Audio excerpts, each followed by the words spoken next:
Hello and welcome to the Startups of London podcast. I'm your host Ozan and the founder of Startups of London. Today I'm joined by Cesar Faucheur, co-founder of Twio. So Twio allows businesses to partner with their customers and donate to the causes they care about. Welcome, Cesar. Thank you very much for having me. Pleasure to be with you guys. Do you remember the first moment you decided to launch Twio? What was the thought process? What was the opportunity you thought of back then? To be absolutely honest, it was me meeting with Barney, who's my co-founder, and basically Barney had an original idea, and his background is very much in conservation, and he wanted to do something around fundraising. He wanted to do something about giving back, aligning people's interests within sort of business side of things, with the nonprofit side of things. And when we met, we decided that there's so many tools available today within the digital world, within technology, that we could implement to make something that would be completely new in terms of how people connect and give to nonprofits. So that was the first thought when we met, and we sort of combined our forces in that vision. Got it. And things do change in time, and we learn new things. So I'm curious to what time has taught you.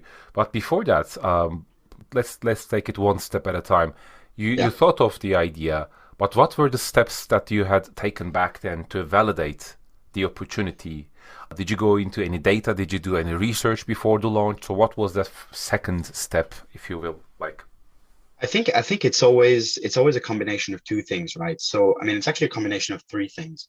The first one is conviction, right? You have to have a conviction that what you're about to propose to the market, even though they don't fully understand now they're gonna need it, they will eventually need it. So that goes through researching, surveys, talking to customers, going through the analysis of who are the people that you're going to be selling to, what are the things that they miss out, and how could you potentially address that, right?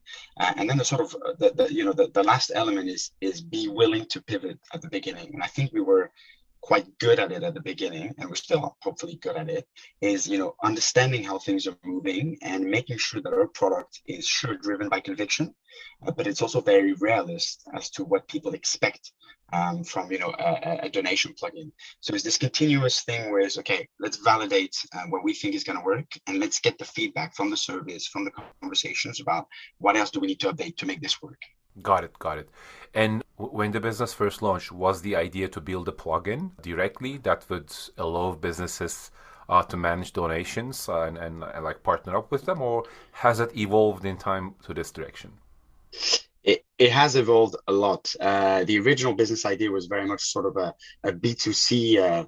It was very much more a B2C experience, right? Which we try to put in place, and then we thought of, we had conversation, and we spoke with our advisors. We looked at the market, and we realized, that the way to do it for us would be through B2B2C. So we very much pivoted completely in terms of, it's still the same product, but we figured, where's the best way for people to be able to align, for people to be able to experience a new giving, basically opportunity, and checkout on e-commerce was the key thing for us, and especially Shopify, which is sort of the first vertical that we're going after. So it completely moved from a B2C offer to a Shopify first plugin that helps merchants connect their user with grassroots nonprofits that they care about through our sort of matchmaking system. And this is what a lot of founders, a lot of the people repeat as an advice, but in reality it's difficult to do because you have to undo the work that you've done at a time where you're very ambitious and you just want to kick things into gear and accelerate and like increase the revenue, the customers, but you have to stop, you have to redo, or you have to change the direction. So it makes logical sense, but emotionally I think it's a challenge. Have you experienced any of that? Yeah, no, it is definitely a massive challenge. But I think for us, when we found the new formula of the business, it's like everything at once clicked, right? Is that whatever trouble we used to have in terms of understanding, even the pricing, even the go-to-market strategy, all those things really became extremely clear and all made sense. And we gained so much more traction once we moved to the B2B2C offer. So I think even though it's challenging because it's, you have to put your own conception on the table. You have to accept change. But when you do and it works, you do see the benefit of it. And I think that's really important is being able to track when things are clicking and making sense. And I think you've got those few moments when you build up a business where things starts making sense, where people start responding positively to what you're proposing, right? So, at some point, it's great to think that you have an incredible idea and that people will eventually love it, even though for now they don't really know what it is. But at some point, you need to validate it. You need to have positive feedback Yeah. and comments from those users, right? And not just continue thinking like eventually will turn up. I will convince them all. Sure, but it still has to be based on something that they need. So taking a retrospective look at these years, it's been 2.5 years since you launched. Is that correct? Yeah, exactly. It's been 2.5 years. Yeah. All right. So, what are the big milestones that happened for the business so far? If you take like a overview, a perspective, look at the past. So if I try to go back in time slightly, I think the first one was we got into an incubator, which obviously was a big deal for us at the time. Helped us a lot activate. They actually became one of our investors, which again showed great support. So we got into an incubator. We built up a very sort of comfortable advisory board, which really sort of helped us and shape the business. And then we managed to secure our first fundraise, which was oversubscribed. So that was obviously a massive milestone because it gave us the cash to be able to develop the product. And then we got the product live. We built up the team, and then we got our first merchant, and then our first transaction. And actually, we've just closed the next round of funding 15 minutes ago. That's Literally, amazing. literally. Timing, good timing there. Yeah, we've got more coming. But yeah, so that's another milestone which we're very happy about because we've got existing investors, putting some money again, and we've got new investors coming in, a UK fund. So it's great to get that validation and help as well. So you said, like as it is in many startups, the destination for that money is the tech and the team. Primarily, of course, there are other things, but so let's dive into each of them. Let's start with the tech first, the product itself. How does it work? So, I mean, before that, are you and your co-founder technical? If not, how did you manage the development? Did you outsource it? What were the challenges? And with that, what is the software architecture or your tech stack in a way? What kind of a infrastructure do you use to make sure the software works? So let's dive in. I know I've dumped three questions at once, but I just would like to hear your thoughts on all of these. So let's dive into the product and the tech. Yeah, so basically so Barney, my other co-founder, he's our head of product, and he had a good understanding of tech. So none of us are tech founders, but he had a really good understanding of tech and how to work with tech people.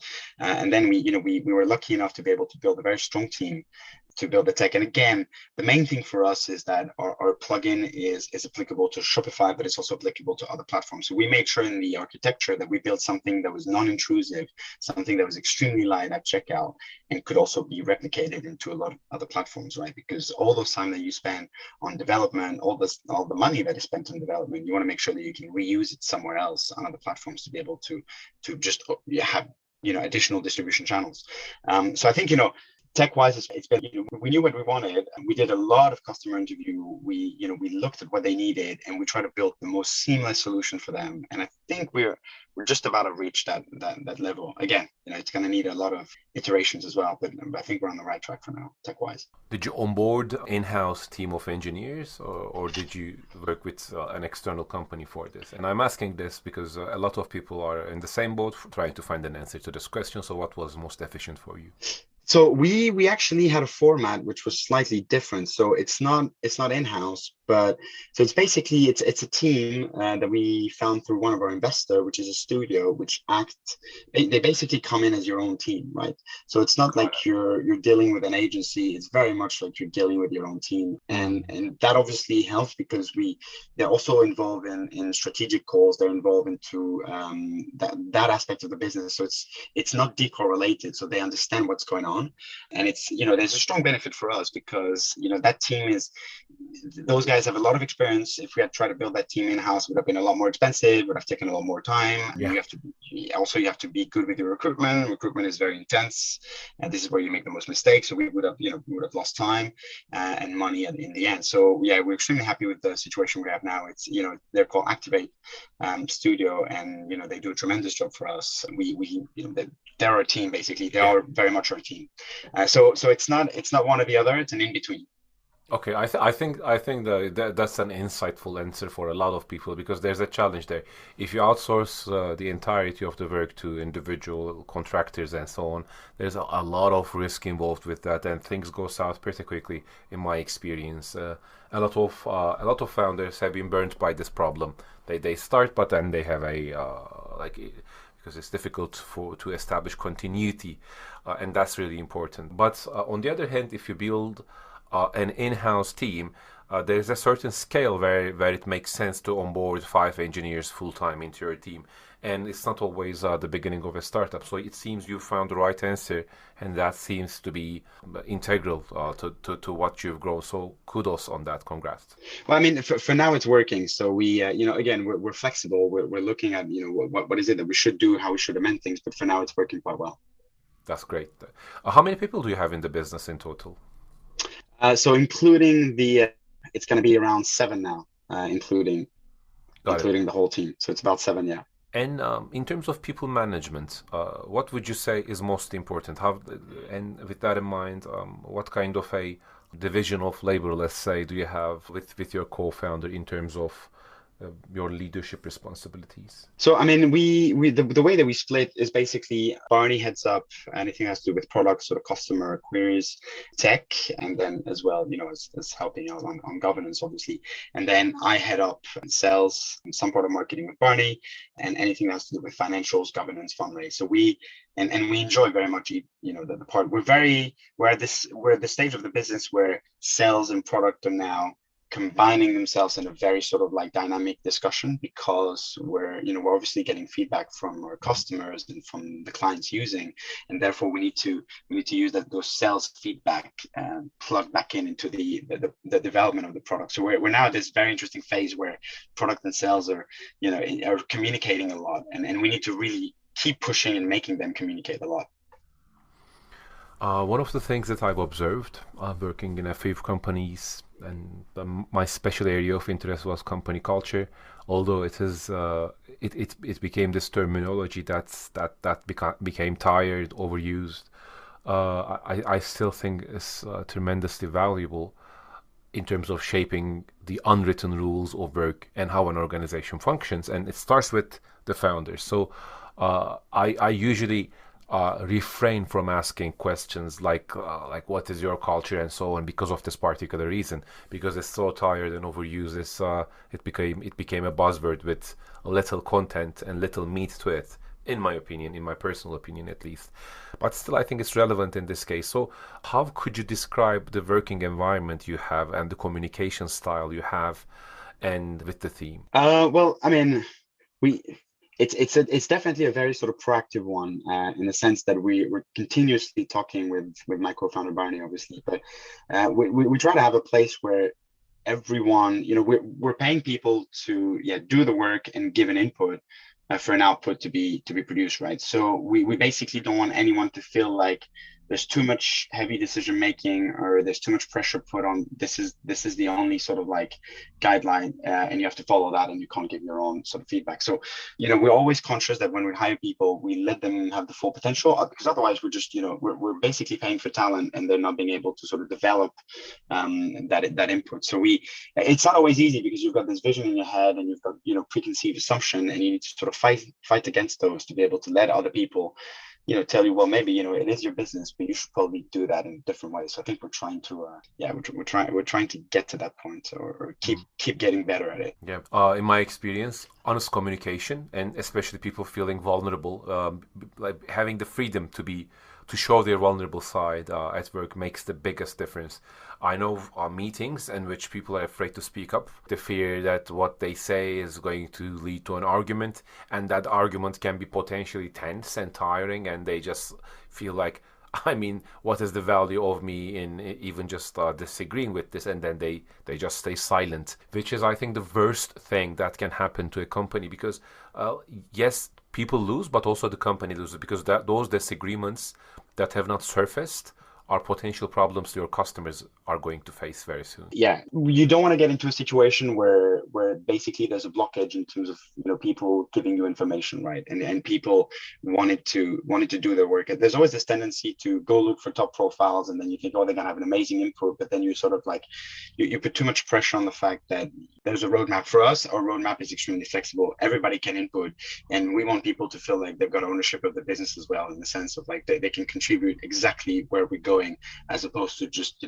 executing, right? So that's why we look for profiles of people who are capable of executing, but have a very sort of strategic overview of things that they could do additionally for the business. Yeah, taking initiative is why we work with people rather than machines. So it makes a lot of sense to leave them the room for taking initiative. That's what I know as well. I'm curious, as a business owner, as the founder of this business with your partner Barney as well. What are the key metrics that you look every day or every week, if there are any? For the business. Yes, for the business. Well, what are the key numbers, key metrics that you as a founder have a really close, tight grip on, and that you daily, weekly, monthly, quarterly, I don't know, but frequently check to see the health of the business, if things are going in the right direction? Yeah, I guess the main thing to start with is sales, right? We look for sales. What is the pipeline looking like? So we want a healthy pipeline, meaning we want a pipeline where there's prospects still coming in. Yeah. We want a pipeline that's moving, and we want people in onboarding. So that's the key thing that we look for. So it's okay. How does the pipeline looks like? How many people are we about to close? And then I guess the second metric is very much about the users within those merchants. So how many users are we getting? How are they? How are the redemption working? How is the open rate in terms of email? How is the customer feedback? Which causes are they picking? Anything that's relating to the experience, where when is there a drop off in terms of our customers before sign up? So all those metrics on customers are really important. And then the third element, which obviously is slightly a bit different, but it's the charities that we onboard. So how many charities are coming to us, and again, we've been quite successful with attracting very interesting charities to be supported. But that's also something that we look at. So mainly sort of sales, and then customer feedback, customer experience, making sure that all of this is working smoothly. Well, what is the best new business generation strategy that works for you? That is a tough one, to be honest. That is a really tough one. We're now at the stage where we're trying every different sort of distribution channels. But I think the key thing for us is, because it's Shopify, and because there's obviously with Shopify you get a great number of stores that are available. It's where marketing campaign, social media outreach, anything basically that has to do with you need about 6 to 7 points of contact to make a sale. So whether it's through LinkedIn, Facebook, Instagram, emailing, e-shot, newsletter, you need to be able to get to those people the information about Twio. And then the best way is to show a merchant that is live, right? To demonstrate to them, hey, look, we're actually already live, so this is what you have. Because then they can see A, that somebody's trusting you, and B, how it looks in real, right? There's only so much you can show with a demo as opposed to showing the real thing. But obviously that only happens when you have the real thing. But now that we can use it. So it's good. How do you price this product? So what's the monthly cost for a vendor that uses, and how did you come up with those numbers? So basically the way we work is we work on a percentage basis, right? So there's the donation aspect, and then there's a percentage we've got different types of products, but the percentage will be based on the basket value or the donation, depending on the size of the store. It's a very sort of straightforward process, and you pay for what you generate. And the whole idea is that, donation and checkout are an incredible virtuous cycle in terms of upsell, in terms of customer loyalty. You can use it as discounts. Instead of discount, you can have a donation. You can use it the same way as you use free shipping. If you spend more than 50, we'll give 5 to a charity of your choice. So there's all those techniques that you can use, which really show an increase in AOV, which really show, again, an increase in customer loyalty and retention. Got it. The percentage-based model, I think, makes a lot of sense. That way, there aren't any numbers that scare potential customers, because it's also diluted over time as well, and it's a percentage of the value you're creating. So that makes that makes it easy, I guess. For some businesses, pricing seems to be an endless complex challenge with no clear answers. I'm glad that's not the case here. No, I mean, trust me, pricing is a very complex challenge. It is. It is an extremely complex challenge, very, very, very, very much so. But we found a formula. Is it the best one? We're hoping it is, but we're doing our best to be able to demonstrate. We're very much doing our best to try to get this up. But again, there'll be iterations. We'll get feedback from client. Those things happen, right? Yeah. I guess my final question to you, Cesar, is what's the biggest goal for the business looking at the future, or at least for 2022? What is the next big milestone that you're wishing to hit as a team for this year and in the future? I guess it's the number of customers. Right, we'd like to reach 100 merchants live, and we have we have another fundraise coming up in September, which is going to be a seed round, which we're hoping to be significant and really sort of help us push. So those are going to be the top metrics, right? Is having 100 merchants onboarded and completing a successful seed round. So it's two ambitious objectives, but again, this is what we do, what we're doing, and we're putting all the resources. We've got an incredible team behind us, very, very committed investors as well, which makes a big difference. We feel, we're always supported. So those are the key things that we're wishing for the future. I mean, I wish you the best. For the people who have listened to this episode, TWIO, so Twio.io is the website if you would like to give them a visit and take a look at their offering. So thank you for joining this chat, Cesar. Absolutely. Thank you, Ozan. Very much appreciate you guys inviting us. Thank you. Take care. Cheers. Bye-bye.